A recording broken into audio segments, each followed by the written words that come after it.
ہماری تبلیغی جماعت کا موجودہ وجود اور اس کے کیا فرائض ہونے چاہیے، اور آپ نے اس بارے میں تبلیغی اب سے کیا کچھ حال کیا ہے اور ان کا جواب ان سے کیا ملا، اور آپ کا ان کے مسلسل اصلاح کے بارے میں کیا سوچا؟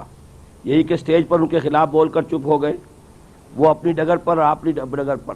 میں نے بہت عرصے تک خود تبلیغی جماعت میں کام کیا ہے اور میں نے ان کے اکابر سے گفتگویں کی ہیں، پھر اپنی ڈگر علیحدہ بنائی ہے، اور آج بھی میرا کھلا ان کو آفر ہے، وہ امر بالمعروف کے ساتھ نہی عن المنکر بھی کریں، زبان سے تو بدی کے خلاف بولیں اور یہ اعلان کریں کہ ہمارا مقصد جو ہے اسلامی نظام خلافت قائم کرنا ہے، تو میں ان کا خادم ہوں گا، میں اپنی تنظیم ختم کر کے ان کے ساتھ شامل ہو جاؤں گا۔ لیکن اگر صرف وہ فضائل کی تبلیغ کرتے رہیں گے تو میرے نزدیک پھر وہ اس راستے پر نہیں ہے کہ جو میں نے آپ کے سامنے رکھا ہے۔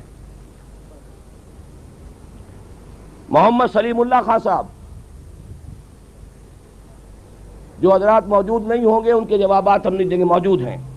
سنا ہے کہ ڈاکٹر حمید اللہ صاحب جو فرانس سے آئے تھے اپنے حالیہ دورہ پاکستان میں، ادھر اشارہ کیا تھا کہ دور جدید میں نظام معیشت کے لیے اجتہاد کی ضرورت ہے، اور اس سے ان کے کہنے کا مقصد یہ تھا کہ دور جدید میں سودی کاروبار کو چند پابندیوں کے ساتھ جاری رکھا جا سکتا ہے۔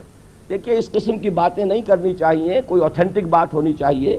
میں قطعاً توقع نہیں کرتا کہ ڈاکٹر حمید اللہ صاحب ایسی بات کہہ سکتے ہیں۔ چند پابندیاں کون سی ہوں گی؟ پھر وہ سود پر پابندی لگا دیجئے، باقی پوری معیشت جیسا کہ میں نے عرض کیا ہے وہ جو جدید مارکیٹ اکانومی ہے وہ صحیح ہے، لیکن سود، اس کو تو نہ صرف یہ کہ سود کو چھوڑا جائے، حضرت عمر کا قول دعوا الربا والریبا، سود کو بھی چھوڑ دو اور سود کا جہاں شائبہ پیدا ہو جائے اسے بھی چھوڑ دو۔ عبداللہ خان صاحب نے پوچھا ہے خلیفہ کی مدت خدمت کتنی ہوگی، کیا اس کو اس مدت میں ہٹایا جا سکے گا؟ دونوں کام ہو سکتے ہیں۔ خلیفہ کے لیے یہ ضروری نہیں ہے کہ وہ لائف لانگ ہو، اس کے لیے آپ 5 سال 4 سال جو بھی مشورے سے مقرر کریں۔ اور نمبر 2 یہ کہ امپیچمنٹ، آج بھی مغرب کے صدارتی نظام میں امپیچمنٹ کا شعبہ ہوتا ہے کہ آپ کو اس کے دیانت پر، اگر اس کے طرز عمل پر کوئی اعتراض ہے، امپیچ کیجئے۔ اور آپ کو معلوم ہے صدر نکسن ذرا سا اندیشہ ہوا تھا کہ میرے خلاف یہ معاملہ ہو رہا ہے، استعفیٰ دے کے بھاگ گیا تھا۔ لہذا یہ تمام چیزیں جو ہیں، جیسا کہ میں نے عرض کیا، کتاب و سنت کی بالادستی کے بعد ہمیں دنیا کے جو تجربات ہیں ان سے فائدہ اٹھانا ہے۔